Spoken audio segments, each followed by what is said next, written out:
الحق من ربك فلا تكونن من الممترين. إن الحمد لله على ما كان، والحمد لله على ما يكون، والحمد لله على ما لم يكن لو كان كيف يكن. وأصلي وأسلم على رسول الله الكريم وعلى آله وصحبه ومن تبع هداهم وسلك مسلكهم إلى يوم الدين. أما بعد، السلام عليكم ورحمة الله وبركاته. gbogbo ọpẹ́ kó máa bẹ fún Ọlọ́run Ọba Allah subhanahu wa ta'ala, ọba tí ọpẹ́ tọ́ sí, ọba tí ọpẹ́ yẹ, ọba tí àánú ẹ̀ tí a ò lè kà tán, àti àwọn ìdẹ̀ra ẹ̀ èyí tó jù ú lọ, tó jẹ́ pé òun ni ó tóbi jù nínú ìdẹ̀ra Ọlọ́run àti àánú Ọlọ́run. Òun ni ìjẹ́ mùsùlùmí lórí ìlànà nabi sallallahu alayhi wa sallam. Mo ń tọrọ àlékún as-salat àti àlékún ọlá kó máa bá annabuwa Muhammad sallallahu alayhi wa sallam àti àwọn ará ilé annabi àtàwọn sahabi annabi tí wọ́n jọ mọ̀ kéwú àkọ́kọ́ tán kéwú nípa ẹ̀sìn yìí níwájú annabi sallallahu alayhi wa sallam, àti àwọn tí wọ́n tún jọ mọ̀ kéwú títí wọn náà títí tí lọ bá àwọn tí ó jásí wípé wọ́n ń yẹ ìlànà àwọn tí a ń sọ yìí, wọn ò kúrò lórí ìlànà wọn. Kí ìkẹ́ náà kó tún sàn bá gbogbo àwa tí a wà ń bẹ̀ lọ́wọ́lọ́wọ́ báyìí, kọ́lọ́mọ bá Allah subhanahu wa ta'ala kó má ṣe ìkàwá kunu wọn àti àwọn ọmọ wa àti àwọn àrọ́mọdọ́mọ wa. Kó má yẹ kán ṣe nǹkan mi lẹ́yìn sunna nabi sallallahu alayhi wa sallam. Innahu waliyu dhalika wal qadir alayhi. Àlẹ́yìn ìgbà tí a ti sọ eléyìí, tí a dẹ̀ ti kí ẹ̀yin jama'a mùsùlùmí ní kíkí tí fi ní albarka jù nínú àwọn kíkí, ní àdáyanrí nínú àwọn jama'a mùsùlùmí tí a darí kíkí wa lọ sí ọ̀dọ̀ wọn. Òun ni àwọn elétò tí wọ́n gbé ètò tí a ń ṣe yìí tí wọ́n gbé kalẹ̀, pàápàá jùlọ nínú oṣù alápọ̀nlé tí a wà yìí. À ń bẹ Allah subhanahu wa ta'ala kó má ṣàì jẹ́ kí ẹ̀mí wa kó rí ẹ̀yìn oṣù yìí, ọ̀pọ̀lọpọ̀ oṣù yìí, kọ́lọ́mọ Allah subhanahu wa ta'ala kó má ṣàì jẹ́ kí a kó bá wa láyé. Akíra wa kú ń gbẹ́ o, akíra wa kú ń gbẹ́ o. Bákan náà, nípa ti kíkí tí a dá sàlẹ́sà pẹ̀lú àwọn ọmọ ẹ̀yà wa tí wọ́n gbé ètò yìí kalẹ̀, àwọn tí wọ́n dúró ti iléeṣẹ́ Al-Haq TV, àwọn tí wọ́n dúró ti iléeṣẹ́ yìí, abẹ́ lọ́wọ́ bá Allah subhanahu wa ta'ala kó má ṣàbá wa dúró tí wọn, kó má ṣàbá wa pẹ̀lú wọn. Iléeṣẹ́ yìí náà kọ́lọ́wọ́ bá Allah subhanahu wa ta'ala kó má jẹ́ kí ó wálẹ̀ láíláí. Èmi ọmọ ẹ̀yà yìí náà ni Abdul Hafiz ibn Abdul Qadir Al-Khairi, tí àwọn èèyàn mọ̀ sí Abu Maryam Balogun. In tí wọ́n fi ní kí a bára wa sọ̀rọ̀ ní àsìkò yìí, òun náà ni al-hikmatu fi mashru'iyyati sahur. Ọgbọ́n òye tó wà ní ibi bí Islam bó ṣe jan ìmọ̀ jẹ sàárì, oúnjẹ sàárì, bó ṣe jan ló ń tẹ̀, bó ṣe sọ pé òun tú wálẹ̀ kí a máa jẹ sàárì,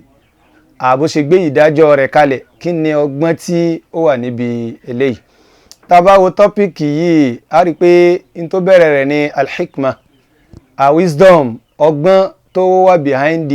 the legitimacy of at-tasahhur, kí a máa jẹ sàárì. Ṣé ti rí ní ìpìlẹ̀ nínú òfin sharia, kò sí òfin kan tí Ọlọ́hun Allah subhanahu wa ta'ala tí ó gbé kalẹ̀ fún wa nínú àwọn òfin rẹ̀ tí ò ní reason, tí ò ní ọgbọ́n tí Ọlọ́hun Allah subhanahu wa ta'ala fẹ́ lò níbẹ̀. Ó wá lè jẹ́ ọgbọ́n tí ó hàn sáwà àbẹ́lẹ̀ tí kò hàn sáwà, ó ti yé, torí àwọn míì wà kò hàn sí wa, gẹ́gẹ́ bí kí a máa ṣèwádìí pé kí ló dé tó fi jẹ́ sí pé àwẹ̀ Ramadan 30 ló jẹ́ àbí 29 ló jẹ́, kílé tí ò fi jẹ́ 45 kílé tí ò fi jẹ́ 10 kílé tí ò fi jẹ́ 20 ó ti yé báyìí nísìn eléyìí báyìí ọgbọ́n wà ń bẹ̀ wisdom wà ń bẹ̀ ó lè eléyìí tí ó hàn ní pé èyí tí ó hàn sí wa ni ó wà ní ọ́ndà eléyìí àmì eléyìí tó hàn sí wa ń bẹ̀ òun náà ni pé Ọlọ́hun Allah subhanahu wa ta'ala ó fẹ́ san wá lẹ́san lórí rẹ̀ ni àmọ́ kílé tó fi jẹ́ 30 àbí 29 tí ó jù bẹ́ẹ̀ lọ àbí tí ó kéré síbẹ̀ Ọlọ́hun Allah subhanahu wa ta'ala nìkan ló mọ̀ ó wà báyẹn àwọn alámọ̀rí mi náà wà nú àwọn àdájọ́ ẹ̀sìn Ọlọ́hun Allah subhanahu wa ta'ala tó jẹ́ sí wípé Ọlọ́hun àdíkẹ́ ọlá gan ti ṣàlàyé àwọn wisdoms àwọn ọgbọ́n àwọn òye tí ó wà nídìí ìtọ́lọ́wọ́ Allah subhanahu wa ta'ala fi gbé àwọn nǹkan yẹn kalẹ̀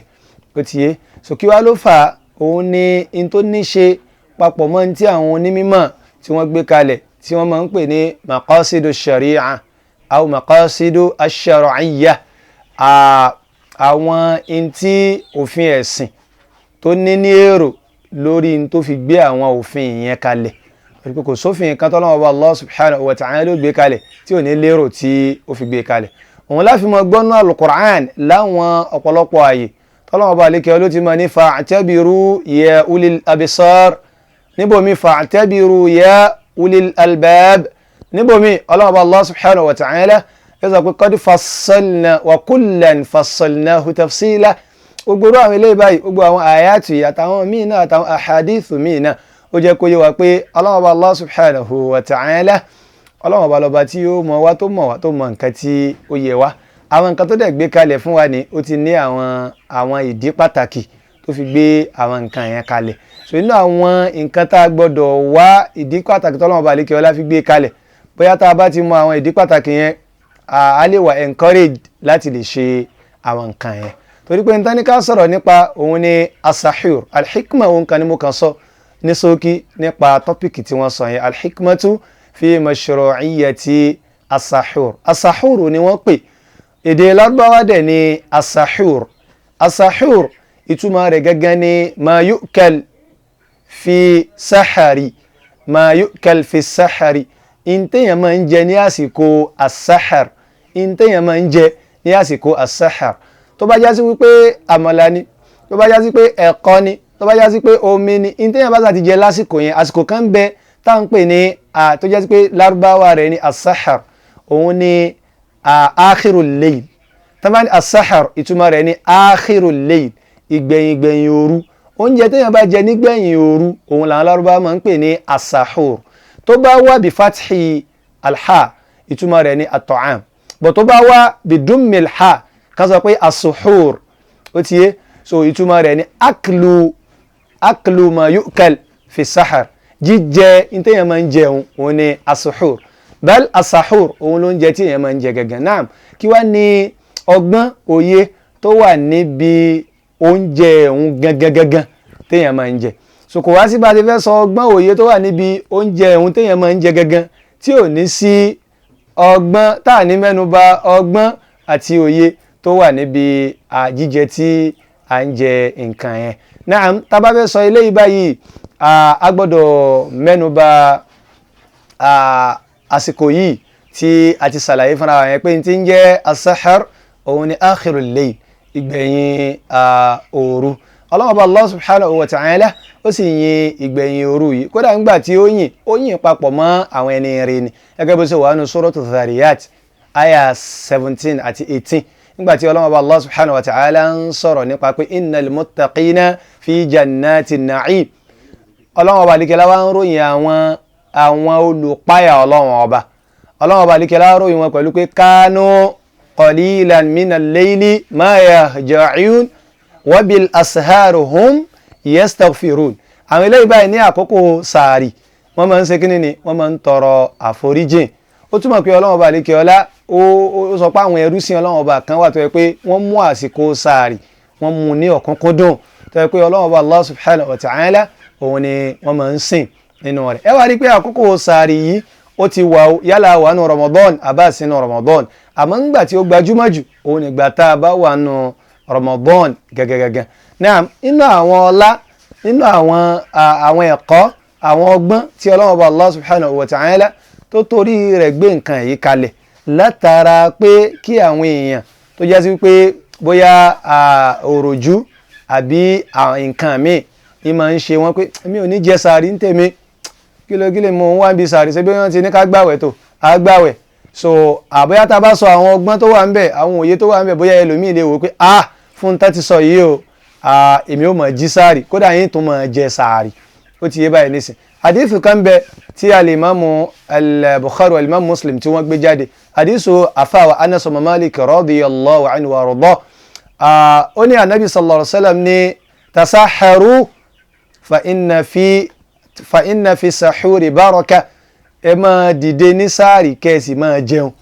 ẹ máa dìde ní sáàrì kẹ́sì máa jẹun òun ni túmọ̀ rẹ̀ torí pé ó wà ìntàfimọ̀ pé kẹ́sì máa jẹun lànàbí sallallahu alaihi wasallam gbà lérò ní ọ̀rọ̀ míì tó tún wá lẹ́yìn rẹ̀ pé fa inna fi sahur kẹ́sì fa inna fi suhur fa inna fi sahur baraka torí pé oúnjẹ sààrì yẹn gangan albarka ni eléyìí báyìí ó jẹ́ ká mọ̀ pé àṣé bá a ṣe láwọn ìran oúnjẹ àsóúnjẹ kan àtọ́ pé oúnjẹ albarka ni torí pé àwọn èèyàn máa sọ pé wá jẹ́ ká fún wọn lálùbáríkà jẹ́ ká tọrọ àlùbáríkà fún ọ báwọn àfáà kan ṣe máa ń sọ bó ti ọ̀rọ̀ jẹ́ sí wípé tá a bá béèrè pé kí ní jẹ́ àlùbáríkà gan ẹlòmíì ò mọ nǹkan yẹn nínú àwọn èèyàn tí wọ́n ń sọ̀rọ̀ àwọn nǹkan yẹn so nínú àwọn ibi tá a ti lè rí àlùbáríkà nínú wọn òun ni oúnjẹ sàárì téèyàn bá ti fi lè jẹ oúnjẹ sàárì bí ìgbà téèyàn jẹ àlùbáríkà sínú ni torí pé anabi sallallahu alaihi wasallam ni ó wà nínú oúnjẹ sàárì ní àsìkò yẹn àsìkò ooru àìgbẹ̀yìn ooru yẹn téèyàn bá ti fi lè jẹ ní albarka ni èèyàn jẹ yẹn náà ó túmọ̀ pé nínú àwọn ọlá tá a fi máa ń jí sáàrì nínú àwọn ìdí pàtàkì tí sáàrì fi wà tá a fi máa ń jẹ sáàrì òun ni kíni yìí òun ni pé a fẹ́ wá albarka náà a fẹ́ wá albarka ajá sí pé kíní kan ń bẹ téèyàn máa ń wá tí ń jẹ albarka ní tí ń jẹ albarka òun náà ni alkhairul kathir oore tó pọ̀ gan tó pọ̀ yanturu òun ní jẹ́ albarka so téèyàn bá jí ní sáàrì ni téèyàn sì jẹ oúnjẹ sáàrì ó túmọ̀ pé albarka èèyàn ti mú nìyẹn ìbéèrè wa ni pé ǹjẹ́ ẹni tó bá jí ní sáàrì ó wá ní tó àti jí wéré lọ at the end of the day kò wá jẹun sáàrì ó sì jí ní sáàrì ǹjẹ́ nìyí rí albarka yẹn ni àbí kò rí albarka yẹn so kó tó di pa sọ̀rọ̀ eléyìí àwa wò pé kí ni àníyàn nìyẹn ṣé ó fẹ́ jẹ ó gbàgbé ni àbí báwo tó bá pẹ́ ní tó láníyàn kódà oúnjẹ ti wà ó wá gbàgbé sùn lọ àbí nǹkan yóò ní ládàá nǹkan yẹn àmì tó yẹ pé ìrégbè yìí náà ni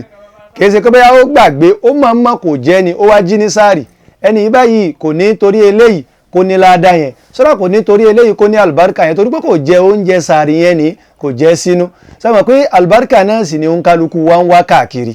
definitely nínú Ramadan albarika kìkìdá albarika kúnnú Ramadan torí pé kò sí ẹni tí ó gbàwẹ̀ odidi oṣù kan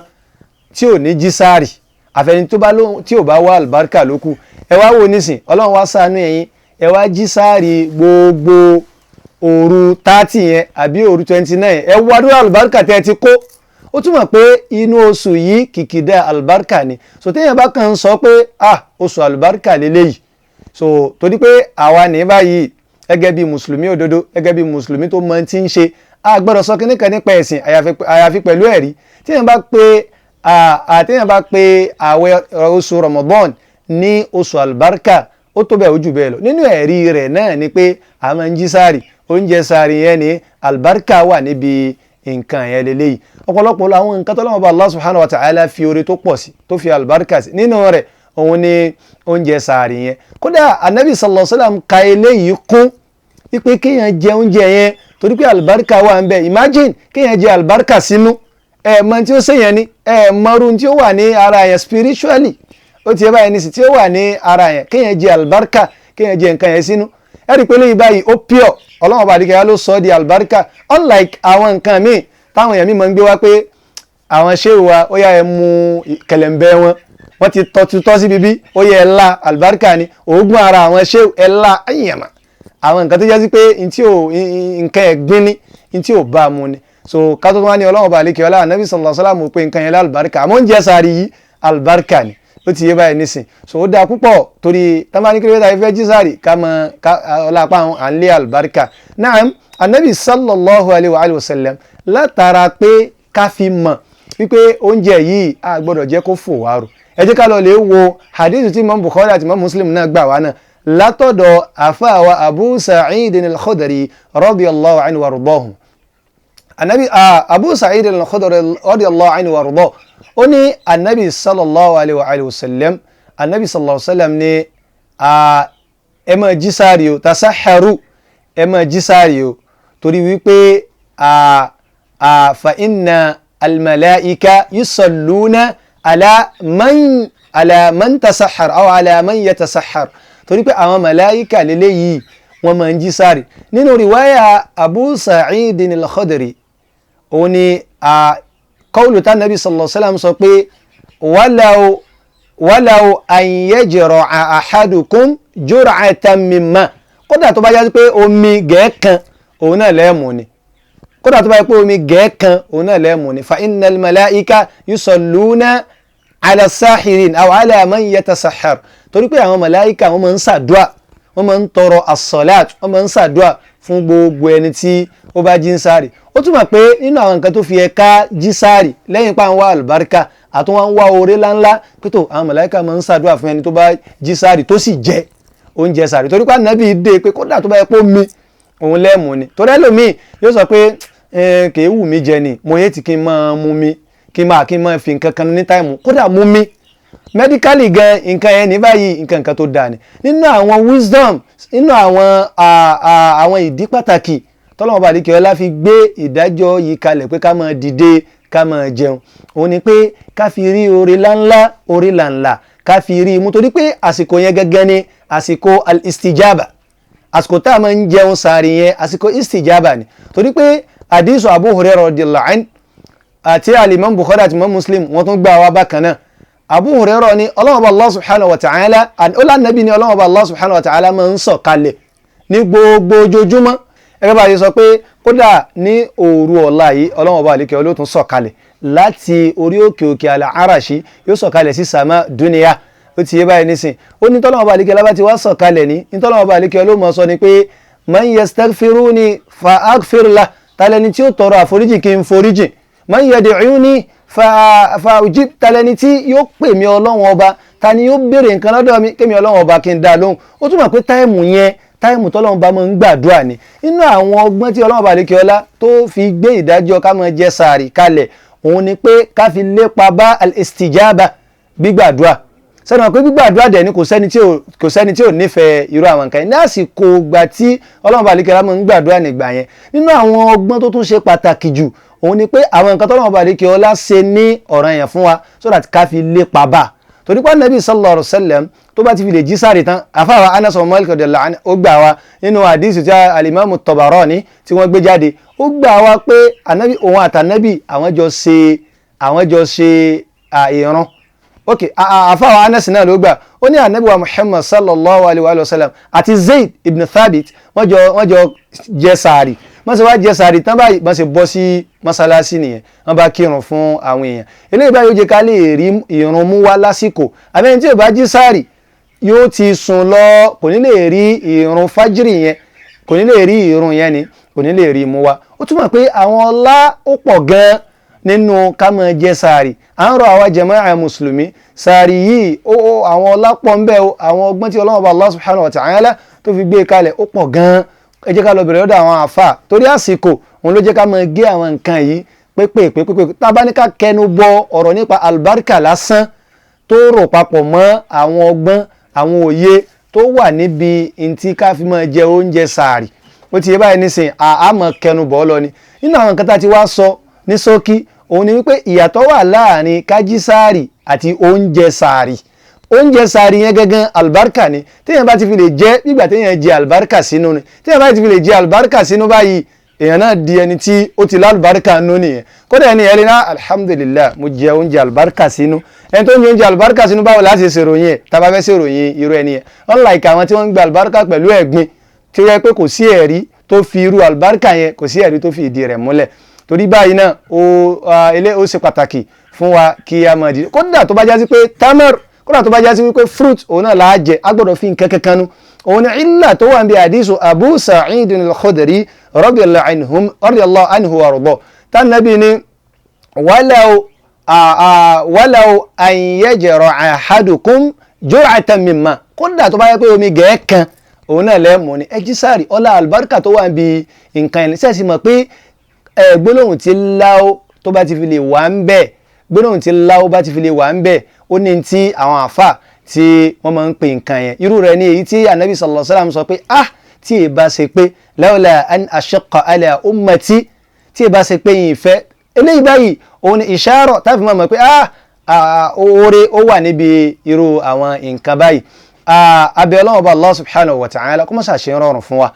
albarka tó pọ̀ kọ́lọ́n bá alikẹ́lá kó má ṣe fún wa à ń bẹ Allah subhanahu wa ta'ala kọ́lọ́n bá alikẹ́lá kó má jẹ́ kí ẹ̀mí wa ni kó rẹ́yìn oṣù yìí ọ̀pọ̀lọpọ̀ oṣù Ramadan kọ́lọ́n bá Allah subhanahu wa ta'ala kó má jẹ́ kí a gbà ní ayé à ń rọ àwa jama'a mùsùlùmí nígbà tá a bá ti gbọ́ eléyìí tá a náà ti gbáradì pé a fẹ́ máa jí sáàrì ó dáa púpọ̀ kí a tó máa súnmọ́ ọlọ́run ọba